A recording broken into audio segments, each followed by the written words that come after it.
Magandang umaga po sa ating lahat, mga kapatid. Magandang umaga po, Father. Araw ng Miyerkules sa ikapitong linggo ng Pasko ng Pagkabuhay. Sa ating mga pagbasa, magandang maipaalaala sa atin ang mahahalagang mga punto sa ating pagsisikap na patuloy na makasunod at makapaglingkod sa Diyos. Una, mula sa unang pagbasa hango sa mga gawa ng mga apostol, sinasabi dito ni Pablo at ito rin ay sinabi ng ating Panginoong Hesus, mapalad ang nagbibigay kaysa tumatanggap. Mas madalas naririnig natin ito kapag panahon ng Pasko. Mas maganda ang nagbibigay kaysa tumatanggap.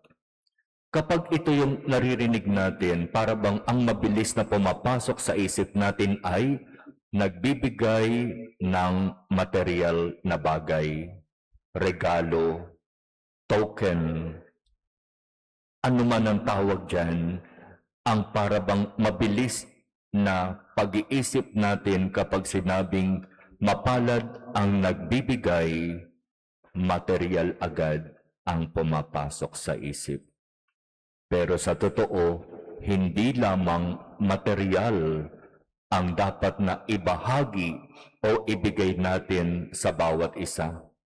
At kung minsan may mas mahalaga tayong dapat ibigay sa bawat isa. Halimbawa, ang pag-unawa ay isang napakahalagang bagay na magandang ibahagi sa kapwa para maiwasan ang hindi pagkakaunawaan. Sisikapin kong unawain ang sitwasyon. Susubukan kong patuloy na intindihin ang kung ano ang nangyayari.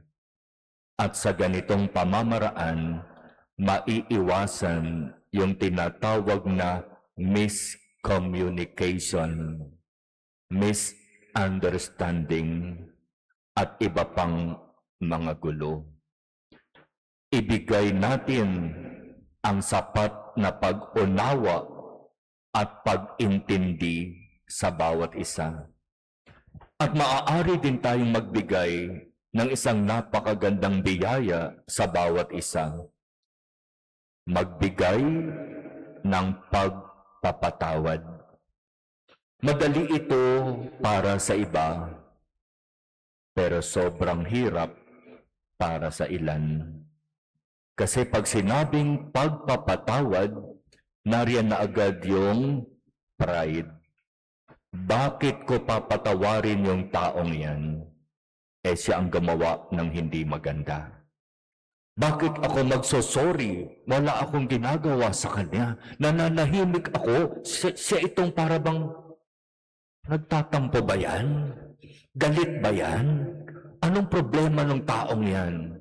So bakit ako magsosorry? Kapag ganito yung magiging pananaw at pananalita natin, walang mangyayaring pagkakasundo. Kaya kung meron man tayong dapat ibigay at ibahagi sa bawat isa, yun ay biyaya ng pagpapatawad. At napakagandang mangyari na sa ating samahan, pamilya, komunidad, organization, eskwelahan, o kahit na saan, napakahalagang nararanasan ang kababaang loob at pagpapatawad. Isa pang magandang pagnilayan mula naman sa ating ebanghelyong narinig ay ang karanasan kung saan si Jesus ipinagdarasal niya ang kanyang mga alagad. Napakasarap marinig na si Jesus na Panginoon at Diyos, ipinagdarasal niya ang kanyang mga alagad. Nanawa ang kanyang mga alagad, ang lahat ng kumikilala at nananalig sa kanya ay magkaisa. Kung papaanong siya at ang Ama ay iisa. Magkaisa nawa silang lahat, Ama, kung papaanong ikaw at ako ay iisa. Panalangin ni Jesus sa kanyang mga alagad at sa mga susunod sa kanya na ang lahat nawa ay magkaisa. At mangyayari lamang yan kung tunay na ang kinikilala at sinusundan ay si Jesus. Ibig sabihin, kung talagang kinikilala ko si Jesus, susundin ko ang kanyang utos. Kung talagang sinusundan ko si Jesus, susundin ko ang kanyang halimbawa. At kung sinusunod ko ang kanyang mga utos at tutularan ko ang kanyang halimbawa, malinaw na makakamit ang pagkakaisa. Magkakaroon lamang ng problema kapag iba yung pag-unawa ko sa salita ng Diyos at yung sarili ko lamang gusto ang mas pinaiiral ko. Kapag ganyan ang mangyayari, napakahirap magkaisa. Kaya nga alam ni Jesus ang mangyayari. Ganoon din si Pablo. Alam niya na kapag siya'y umalis, itong kanyang mga tinuruan, magkakawatak-watak. Itong kanyang mga minahal na komunidad ay magtatalo-talo. Magmumula sa inyo, sabi ni Pablo, ang magsasalita ng kasinungalingan. Akalain mo yun? Tinuruan, pinagpahayagan tungkol sa magandang balita, naging tagasunod ni Pablo, pero sa pag-alis ni Pablo, magkakawatak-watak. At mula sa kanila, lalabas ang sinungaling. Nakakalungkot, pero nangyayari. Nakakalungkot, pero nagiging karanasan natin. Kaya napakahalaga ang patuloy na pakikipag-ugnayan sa Diyos ng personal. Kapag wala tayong personal na pakikipag-ugnayan sa Diyos, napakadali sa atin ang magsinungaling. Napakadali sa atin ang gawin ang kung ano ang gusto ko at hindi ang gusto ng Diyos. Kapag ang ugnayan sa Diyos ay mababaw lang, napakadaling bumitaw. Kaya iyon ang palaging binibigyang diin ng ating Panginoon. Ugnayang personal. Personal relationship with Jesus. Meron ka ba nun? Meron ba ako nun?